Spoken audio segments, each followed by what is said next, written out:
오늘 예배를 준비하면서 제 마음은 들떠 있었습니다. 어제 무엇을 했을까요? 손톱을 깎았습니다. 설교 준비는 금요일 날 밤 2시까지 마치고 손톱을 깎았는데 얼마 전에 깎았는데 벌써 길어 있었습니다. 발톱은 깎았을까요? 아니요, 자라지 않았습니다.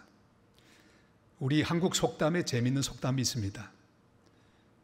슬퍼하고 괴로워할 때마다 손톱은 자라고 기뻐하고 웃을 때마다 발톱이 자란다.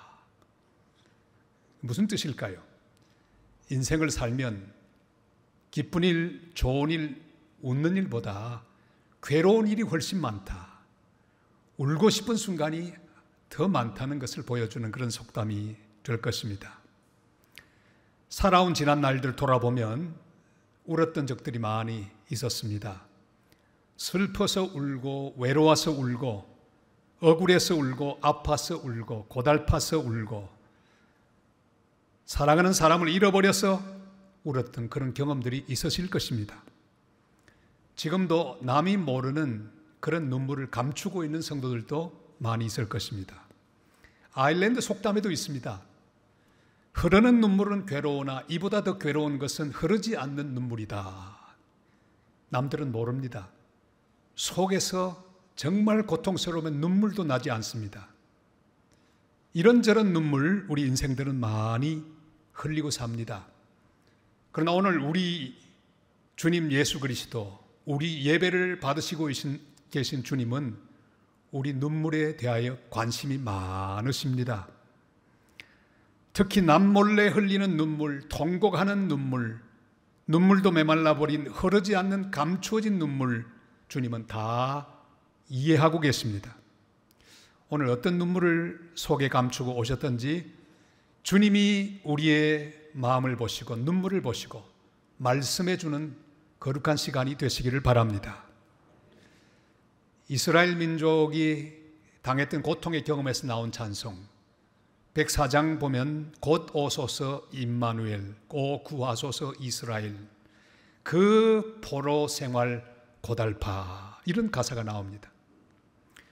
바벨론 포로로 잡혀갔던 이스라엘 민족들은 70년 동안 고통의 세월을 보냈습니다. 고달픈 시간을 보냈습니다. 그 70년 동안 이들은 숱하게 울었습니다. 고달파서 울고 고향이 그리워서 울었습니다. 자유가 없어서 울었습니다. 이것은 비단 이스라엘 민족만의 그런 경험은 아닙니다. 우리도 그렇습니다. 괴로워서 우는 울음이 있었습니다. 절망 가운데 흘리는 눈물이 있었습니다. 상실 가운데 우는 울음이 있습니다. 자, 그럼 우리가 이 땅에서 살아가면서 울고 있을 때 주님 뭘 하고 계실까요? 성경을 보면 알 수 있습니다. 나사로가 죽었습니다. 인생의 슬픔 가운데 가장 큰 것은 사랑하는 사람의 이별이죠. 그 두 누이는 울고 있었습니다. 정말 처량하게 울고 있었습니다. 동네 사람들도 같이 울었습니다. 그의 친구들도 울고 있었습니다. 놀라운 것은 우리 주님 예수 그리스도도 그곳에서 우셨습니다. 요한복음 11장 33절로 35절 말씀을 봅니다. 예수께서 그가 우는 것과 또 함께 온 유대인이 우는 것을 보시고 심령에 비통히 여기시고 불쌍히 여기사 이르시되 그를 어디 두었느냐 이르시되 주여 와서 보옵소서 하니 예수께서 눈물을 흘리시더라. 다 같이 예수께서 눈물을 흘리시더라. 주님은 우리가 우는 것을 보고 계십니다. 비통히 여기십니다. 불쌍히 여기십니다. 그것보다 더 놀라운 것은 주님 우리와 함께 우십니다. 엊그제 우리 고 정선기 장로님 주님 부름을 받았습니다.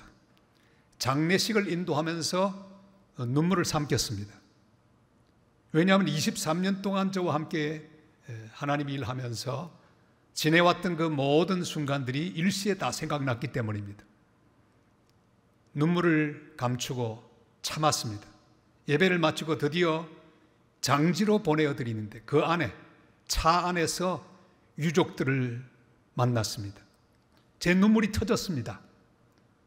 아들의 손을 잡고 딸의 손을 잡고 권사님의 손을 잡고 울었습니다. 온 식구들이 함께 울었습니다. 저도 울었습니다. 많은 눈물이 흘렀습니다.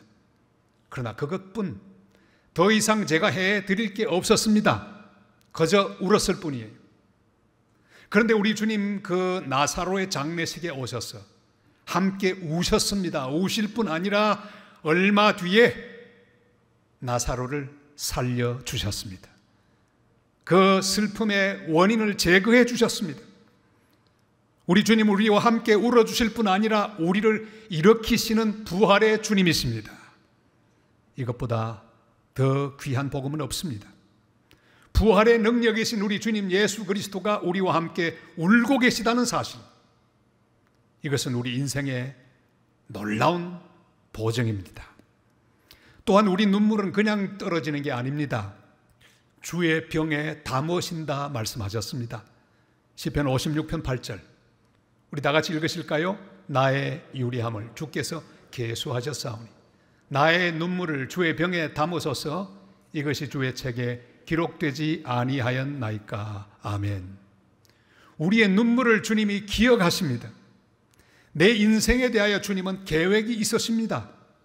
내가 흘릴 눈물, 흘리고 있는 눈물 그냥 보고 계신 게 아니라 흘릴 눈물의 양도 주님이 정해 놓으셨습니다.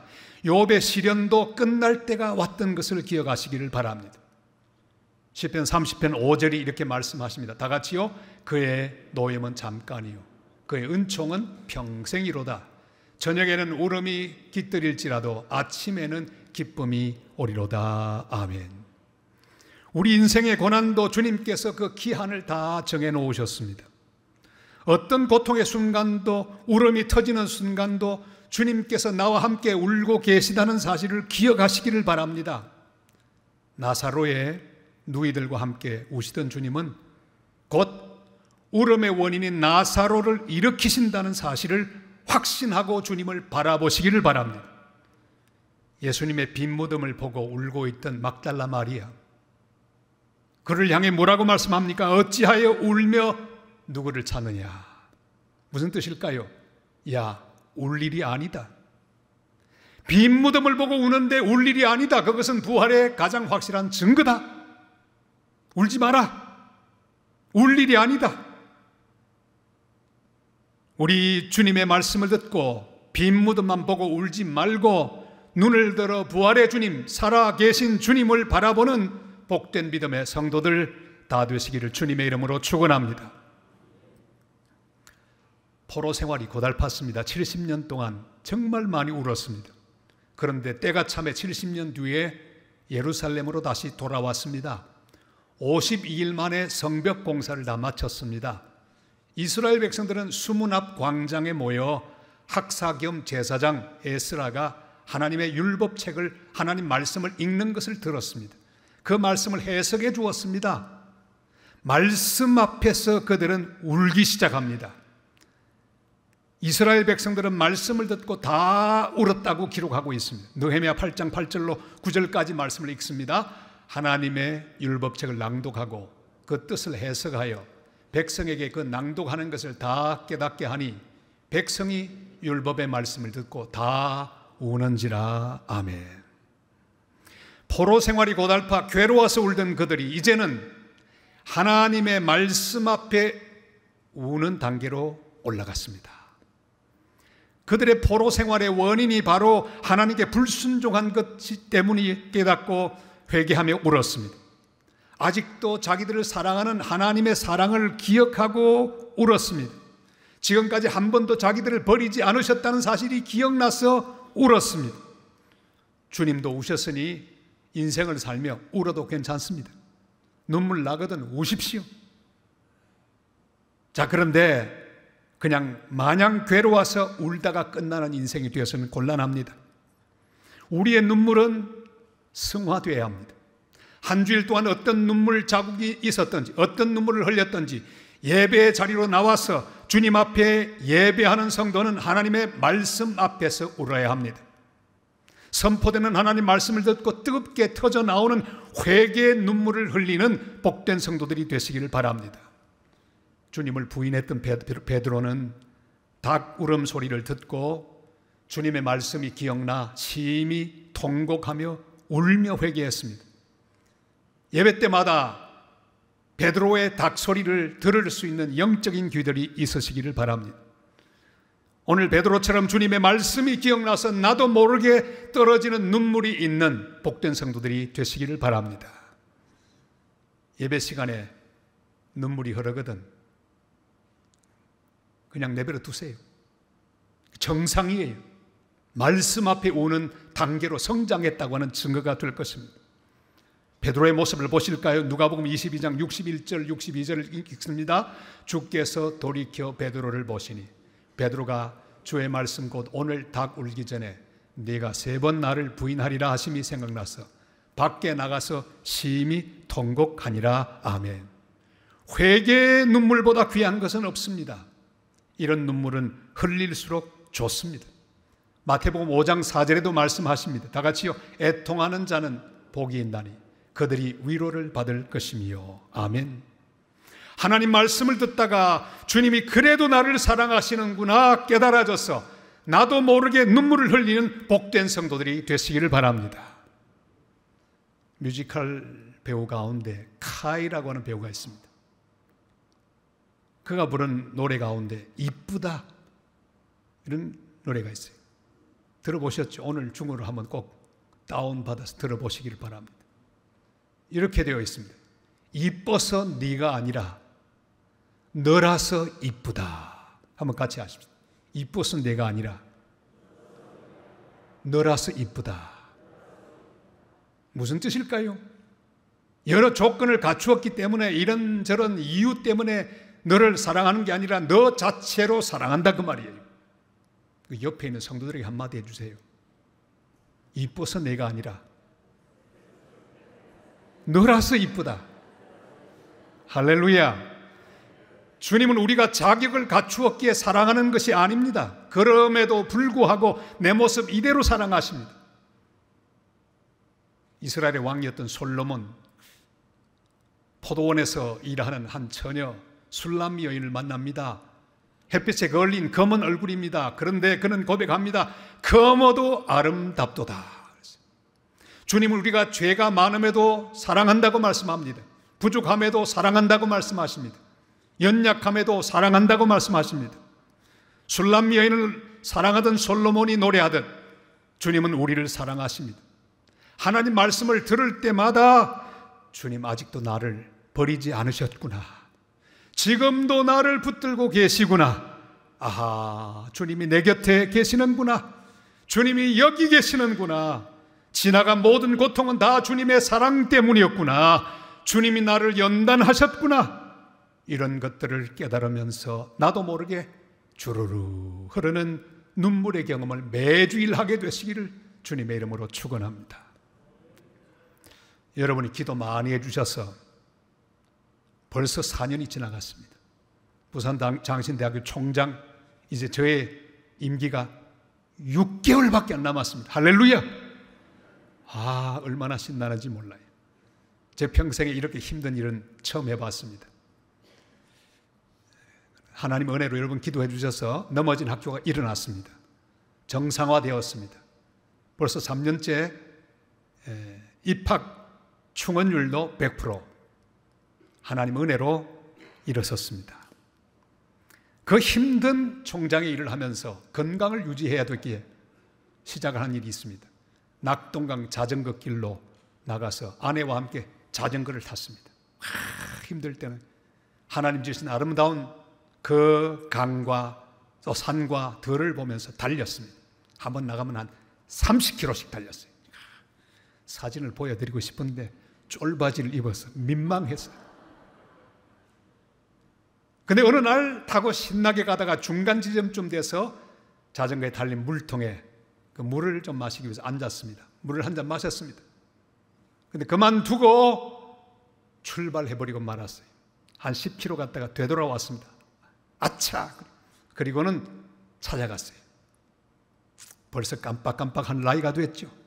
내년에 벌써 제가 칠순이 됐습니다. 그런데 최근에 또 깜빡 잊어버렸어요.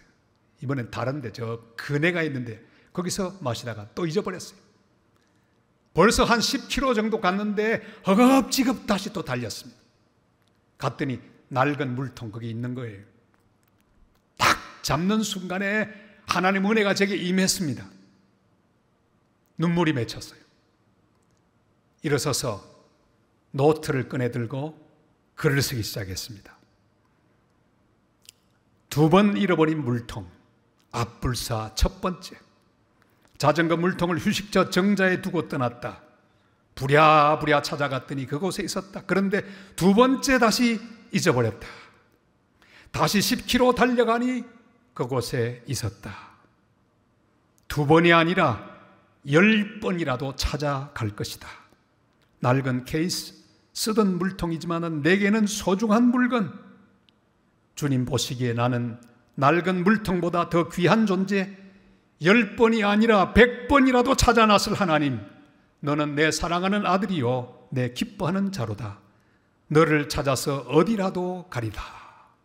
이런 은혜가 임하는데 얼마나 그 들판에 서서 감격하며 하나님께 영광을 돌렸던지요. 부족해도 하나님 우리를 사랑합니다. 낡아 빠져도 사랑합니다. 연세가 높아지신 성도님들 걱정하지 마시기를 바랍니다. 여전히 아름답다고 하시고 사랑하시고 우리를 향해 말씀하시고 은혜를 베풀어 주실 것입니다.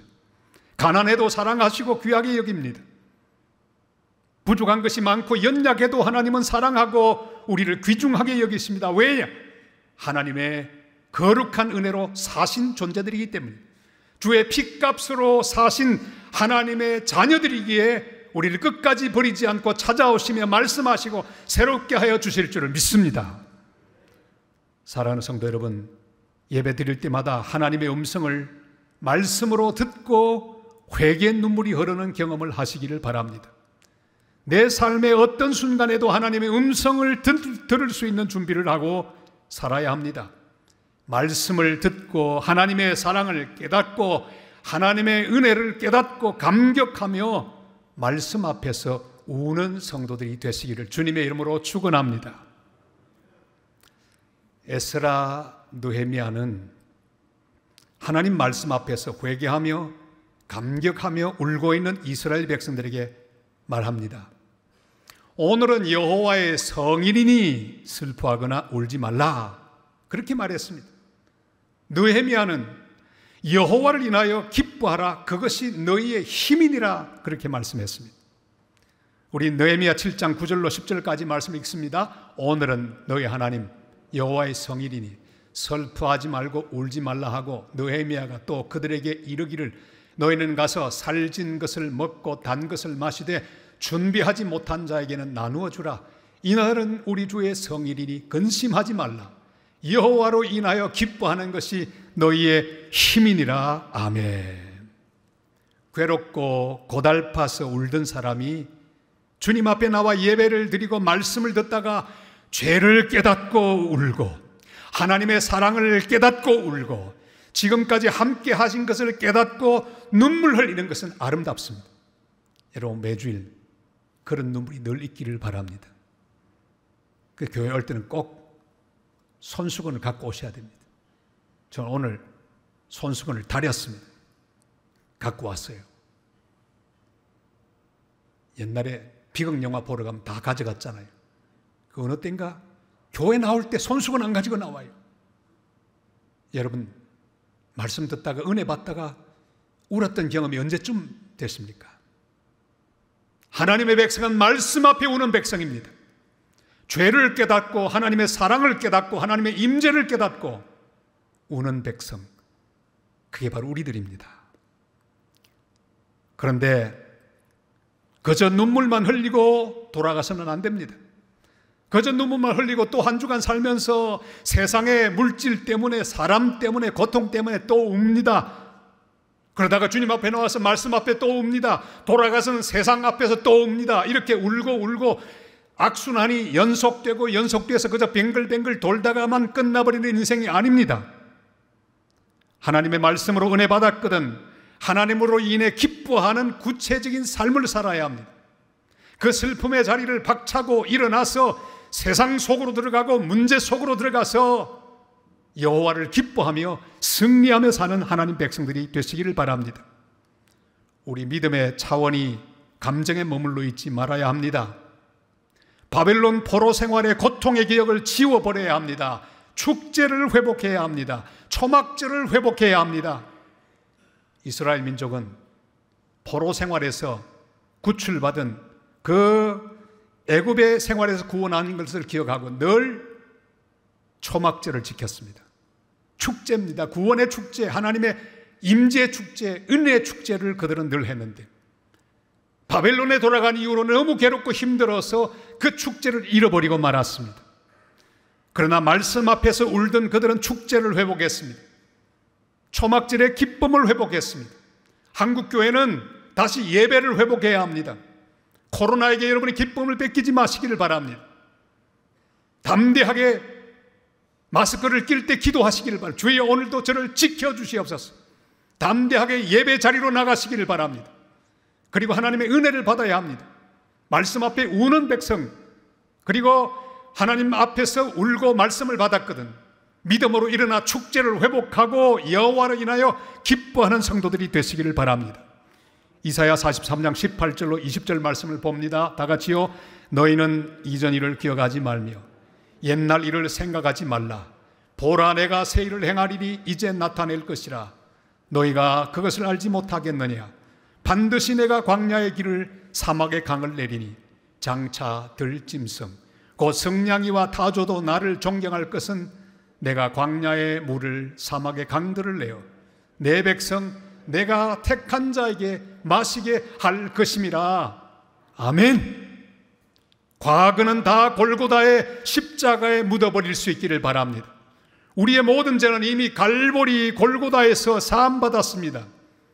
여러분, 과거의 허물 때문에 음침한 골짜기에 머물러 있지 마시기를 바랍니다. 내게 잘못한 사람도 용서하시기를 바랍니다.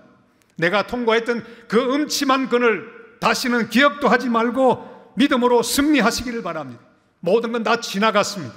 고린도후서 5장 17절이 말씀합니다. 다 같이요. 그런즉 누구든지 그리스도 안에 있으면 새로운 피조물이라. 이전 것은 지나갔으니 보라 새 것이 되었도다. 아멘. 여러분, 우리가 살아온 과거를 맨눈으로 그냥 바라보면요, 고통스러웠구나, 괴로웠구나, 저때 내가 외로웠구나, 이런 생각하게 됩니다. 그러면 그 생각이 과거로부터 와서 오늘 나를 낙심시킵니다. 괴롭힙니다. 절망하게 만듭니다. 그리고 울게 만들어요. 과거는 그렇게 보는 게 아닙니다. 사건은 그렇게 보는 게 아닙니다. 하나님의 눈으로 봐야 합니다. 하나님의 말씀으로 봐야 합니다. 하나님의 은혜의 눈으로 봐야 합니다. 바라보면 모든 것이 다시 새롭게 해석됩니다. 아하, 그랬었구나. 하나님의 은혜였구나. 저 때도 하나님이 계셨구나. 나를 연단하셨구나. 나를 사랑하셨구나. 하나님을 통해, 말씀을 통해 모든 사건을 보고 사람을 보고 과거를 보면 오늘 나는 은혜를 받습니다. 감격의 눈물을 흘립니다. 하나님을 찬송할 수 있게 됩니다. 사랑하는 여러분, 하나님을 통해 세상을 보시기를 바랍니다. 과거를 보시기를 바랍니다. 사람들을 보시기를 바랍니다. 여러분, 지금 이 코로나 상황도 그냥 보시면 절망입니다. 이거 언제 끝날까? 경제가 어떻게 회복될까? 내 인생 어떻게 좀 회복될 수 있을까? 내 그냥 눈으로 보면 절망입니다. 암울합니다. 그러나 믿음의 눈으로 코로나를 보면 아무것도 염려가 되지 않습니다. 왜요? 하나님이 다스리는 세상이기 때문입니다. 주님 말씀합니다. 울지 말라, 걱정하지 마라. 내가 다스리는 세상이, 내가 해결할 것이야. 너는 나만을 바라보라. 고개를 들어 주님을 바라보고 새로운 역사를 진행하신 여호와를 인하여 기뻐하는 성도들 되시기를 주님의 이름으로 축원합니다. 오늘 제가 오래간만에 나왔으니까 손자 이야기 하나 하는 것 좀 허락해 주실랍니까? 고개 한번 까딱까딱 해주세요. 예. 정 듣기 싫으신 분은 끝난 다음에 저를 보고 10,000원 달라고 하십시오. 제 외손자 막내가 이제 3살이 되었습니다. 얼마 전에 왔다 갔는데요, 이 아이 생일날 지나간 생일날 동영상을 보내줬어요. 네, 드디어 주인공이 앉아있고 초가 있습니다. 불이 켜졌습니다. 케이크에 있는 불을 끄는데 이 손자 서진이가 아직도 입김이 약해서 부는데 안 꺼지는 거예요. 까딱까딱 하면서 가만히 있는 거예요. 두 번 부르는데 또 안 꺼져요. 이 아이가 낙심천만입니다. 세 번째 훅 부는데 불이 탁 꺼졌습니다. 이상하다. 어떻게 꺼졌을까? 다시 돌려서 가만히 봤습니다. 이 아이가 있는 힘을 다해서 후 하는데 보니까 옆에서 엄마 아빠가 후 불이 꺼졌습니다. 그 동영상을 보는데 하나님 은혜가 확 밀려왔습니다. 여러분, 우리 내 앞에 있는 문제를 끌려고 해도 어려운 모든 순간들, 그 모든 것들을 해결하기 위해서 내 있는 힘을 다해 후 불어보지만 끌 수가 없습니다. 안 꺼져요. 그러나 걱정하지 마시기를 바랍니다. 내 옆에 계신 주님, 내 뒤에 계신 주님, 내 앞에 계신 주님, 내 위에 계신 주님, 그 주님께서 놀라운 은혜 바람을 후 하고 불어주시면 다 꺼지게 될 줄로 믿습니다. 사랑하는 여러분, 우리는 힘이 없습니다. 우리 힘으로 될 것 없습니다. 그러나 할 수 있는 게 있습니다. 우리 하나님 아버지를 바라보며 숨이 크지는 않지만 주여 주님을 바라보고 주님을 향해 부러지는 그 순간 우리 주님께서 은혜의 바람, 성령의 바람을 불게 하시사 우리 앞에 붙어있는 모든 불들을 꺼주실 줄로 믿습니다. 그게 기도입니다. 그게 예배입니다. 주님을 향해 내 모든 호흡을 가다듬고 기도하시기를 바랍니다. 부러지기를 바랍니다. 성령의 바람이 불어올 것입니다. 교회 부흥도 마찬가지입니다. 한국교회가 이젠 부흥 안 할 것이다 이렇게 말하는 사람이 많이 있습니다. 그런 말 믿지 마시기를 바랍니다. 그런 말 하지 마시기를 바랍니다. 상황이 아무리 어려워도 주님은 성령의 바람을 가지고 계십니다. 성령의 바람이 불어오면 그때 다시 새로운 부흥의 불길이 붙게 될 줄로 믿습니다. 사랑하는 성도 여러분, 우리가 주님 앞에 부르짖어 기도해야 합니다. 주여 새로운 부흥을 주시옵소서.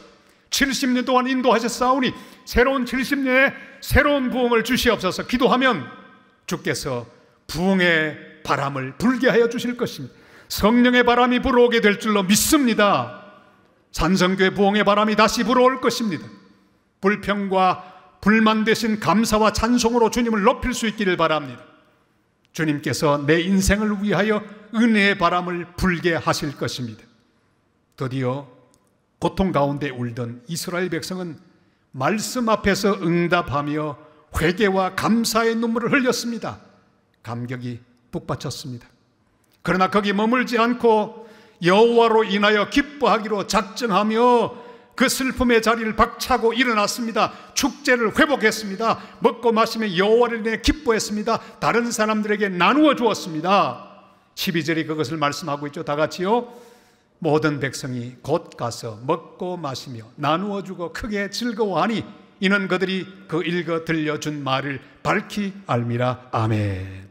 사랑하는 성도 여러분, 이제 더 이상 고통과 슬픔, 고독과 자기 연민, 낙심과 좌절 가운데 울지 마시기를 바랍니다. 주님께서 말씀하십니다. 울지 마라. 우리의 눈물을 닦아주시기를 원해. 십자가 지신 주님은 오늘도 예배 중에 우리를 찾아오셔서 말씀하십니다. 세상 앞에서 울지 말고, 사람 앞에서 울지 말고, 고통 앞에서 울지 말고 주님 앞에서, 말씀 앞에서 회개하며 울 수 있기를 바랍니다. 주님의 사랑을 믿고 주님의 동행을 믿고 감격하며 우시기를 바랍니다. 한 걸음 더 나가서 예배가 끝나면 내 신앙의 초막절을 회복하고 축제를 회복하고 일어나서 새로운 한 주간을 살고 복음을 나누고 사랑을 나누고 관심을 나누고 우정과 환대를 나누는 축제의 삶을 살아가는 성도들이 되시기를 바랍니다. 우리는 일어나 여호와를 인해 기뻐하며 하나님 앞에 놀라운 일들을 계속 진행해야 합니다. 그들은 나누었다고 했는데 우리는 복음을 나누고 사랑을 나누어야 합니다. 산성교회는 땅끝까지 복음을 나누는 교회입니다. 위축당하지 말고 일어나 하나님 말씀을 땅끝까지 전하는 일을 계속하시기를 바랍니다. 여러분의 모든 삶의 현장 가운데 여호와를 인해 기뻐하며 하나님 주신 은혜와 사랑과 말씀을 나누고, 그리하여 우리의 인생, 또 우리 교회, 우리의 가정이 하나님의 기쁨으로 충만하게 되는 복된 은혜가 함께 하시기를 주님의 이름으로 축원합니다. 기도드리겠습니다.